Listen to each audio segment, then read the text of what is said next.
Me llamo José Gervasio y así me hice jefe de los orientales. Este es un cuento de Gabriel González Núñez y Alicia Aguirre. Hace siglos ya, antes de que el Uruguay se llamara Uruguay, nuestro territorio era un lugar muy distinto al que conocemos ahora. Los primeros habitantes eran indígenas, pero con el tiempo llegaron los españoles, quienes colonizaron esta tierra y le pusieron por nombre Banda Oriental. Cuando nació Artigas, el 19 de junio de 1764 en Montevideo, la ciudad era también una fortaleza. En aquellos días vivían en la Banda Oriental españoles, criollos descendientes de españoles nacidos en América, indígenas y esclavos de origen africano. Al norte de la Banda Oriental, en lo que hoy es el Brasil, estaban los portugueses, quienes quisieron dominar nuestro territorio.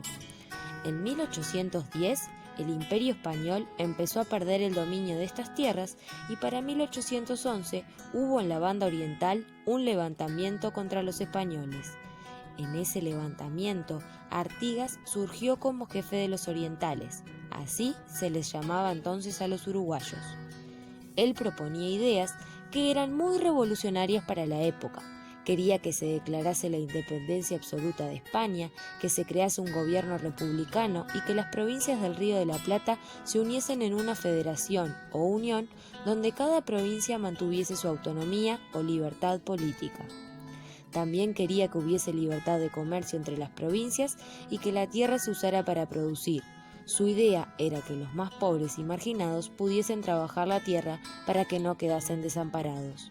No todos estaban de acuerdo con las ideas de Artigas y sus enemigos lograron derrotarlo en 1820. Se adentró en el Paraguay, donde vivió desterrado hasta su muerte el 23 de septiembre de 1850. Cabe destacar que si bien Artigas no logró el éxito en el campo de batalla y sus planes no se implementaron como él quería, muchos se convencieron de que sus ideas eran buenas y con el tiempo muchas de ellas fueron adoptadas. Hola, me llamo José Gervasio y antes de que me hicieran estatuas y me pusieran la cara en las monedas, era un niño como vos.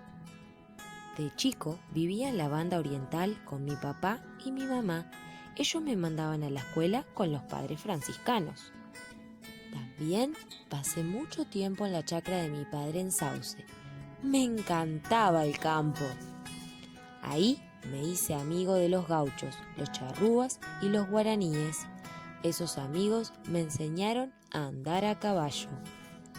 Viví muchos años con los indígenas. Me hice muy amigo de otros niños como yo. Me enseñaron muchas cosas, como por ejemplo, a cazar ñandúes o a llevar ganado a la frontera para venderlo. Como conocía mucho la vida de campo, de grande me hice blandengue.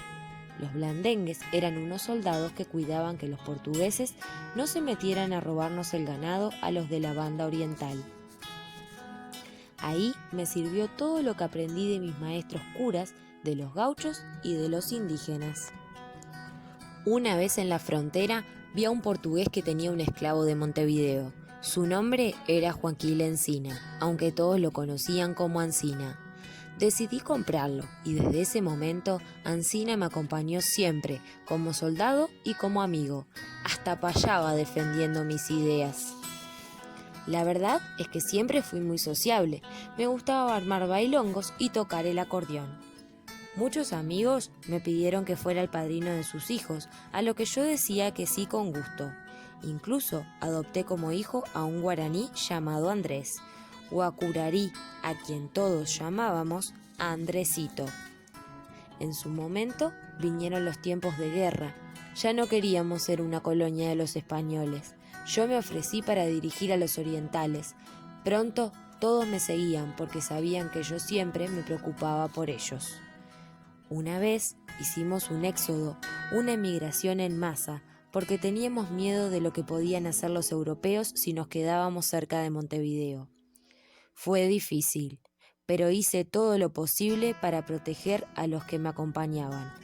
Caminamos cerca de 2 meses hasta que al final armamos un campamento como de 10.000 personas allá por Salto. Me querían mucho los gauchos, los indígenas, los negros. para mí era importante que los más infelices fueran los más privilegiados. Una vez organicé una asamblea e hice algo que ningún español hubiese hecho nunca. Invité a mis amigos indígenas. Yo mismo los recibí personalmente cuando llegaron. Lo que yo quería era que el pueblo fuera libre, que todos fueran iguales y que la gente se sintiera segura. Leí muchos libros que hablaban de esto y con mis amigos escribimos unas instrucciones para que todos los pueblos del Río de la Plata pudieran ser libres, iguales y seguros. Muchas personas se sintieron inspiradas por mis ideas. Algunas de esas ideas se las conté a mis amigos en un lugar que se llamaba Purificación. Por ejemplo, yo había estudiado, pero mucha gente no podía, así que defendí la idea de que todos deberían tener la posibilidad de ir gratis a la escuela. Cuando estaba en Purificación, tuve otra idea. Había que mejorar la situación de la campaña ayudando a los más necesitados.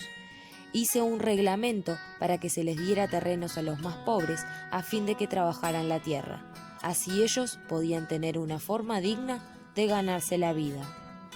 Mis ideas fueron un éxito. A pesar de que había gente que no estaba de acuerdo con ellas, poco a poco la mayoría se fue convenciendo de que valían la pena. Eso me demostró que las buenas ideas siempre hay que defenderlas. Aunque mis ideas iban avanzando, había algunos poderosos en Buenos Aires, Río de Janeiro y Montevideo que no estaban de acuerdo. Como ellos no querían la igualdad de los pueblos del Río de la Plata, mandaron ejércitos para derrotarme. Al final me vencieron y me tuve que ir a vivir al Paraguay. Algunos amigos, entre ellos Ancina, me acompañaron. Allí me dediqué a cultivar la tierra y formé una familia como había hecho antes. Todos los vecinos me querían, porque yo les daba de lo poco que tenía. Me llamo José Gervasio Artigas y un día fui un niño como vos. Aunque muchas veces fue difícil, siempre me esforcé por proteger a los que más lo necesitaban. Y cada vez que hagas algo por ayudar a los más débiles, el héroe sos vos. Hasta siempre.